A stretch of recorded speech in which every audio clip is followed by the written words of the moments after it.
Weeks pregnancy miscarriage story. तो मैं अपना ये बताना चाहूँगी कि जब मेरा 14 वीक्स बेबी मिसकैरेज होना था तो मुझे नहीं पता था कि मिसकैरेज क्या होता है। मुझे कुछ भी आइडिया नहीं था। मेरा वाटर बैग लीक होना स्टार्ट हो गया था। मुझे लगा कि यूरिन है, लेकिन वो यूरिन नहीं था, ना ही वजाइनल डिस्चार्ज था, कुछ भी नहीं था। मैं काफ़ी टाइम से डॉक्टर्स के पास जा रही थी, लेकिन मुझे कोई भी सही तरीके से गाइड नहीं कर रहा था।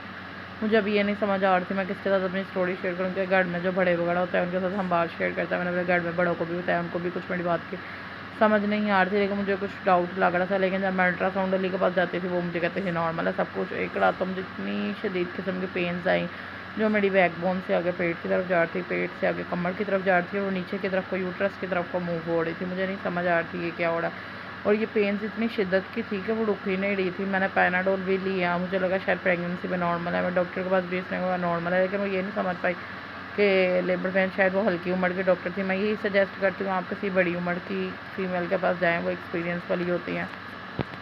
बहरहाल वो पेन्स जो थी वो काफ़ी ज़्यादा बढ़ती गई और सारी रात वो चलती गई। और मैं विंटोजिन ट्यूब या पेन किलर ऐसे ही लेती गई, लेकिन मुझे कोई फ़र्क नहीं पड़ रहा था। सुबह के तकरीबन 4 बजे जो है उस टाइम मेरे बेबी की हार्ट बीट भी प्रेजेंट थी और मूवमेंट भी प्रेजेंट थी। मूवमेंट बिल्कुल रुक चुकी थी, क्योंकि मेरा बेबी जो था अज़ानों का टाइम मुझे पेट में हरकत करता हुआ महसूस होता था, क्योंकि मेरा 4th मंथ स्टार्ट होने वाला था 14 वीक्स पे, और बल्कि स्टार्ट था और उसका फर्स्ट वीक ख़त्म हो चुका हुआ था। उसके बावजूद भी वो उसकी मूवमेंट नहीं हो रही थी। जब मैंने पेट को भी हिलाया मुझे कुछ अजीब सा लग रहा था, मेरे माइंड में थोड़े से साइन आ रहे थे। जब मैंने यूट्यूब पे भी स्टार्ट किया, मुझे रात को ब्लीडिंग भी स्टार्ट हो गई थी, उस पर भी मिसकैरेज के आ रहे थे। मैं काफ़ी ज़्यादा खौफज़दा थी, मुझे नहीं पता था इस बच्चे को बचाया जा सकता है।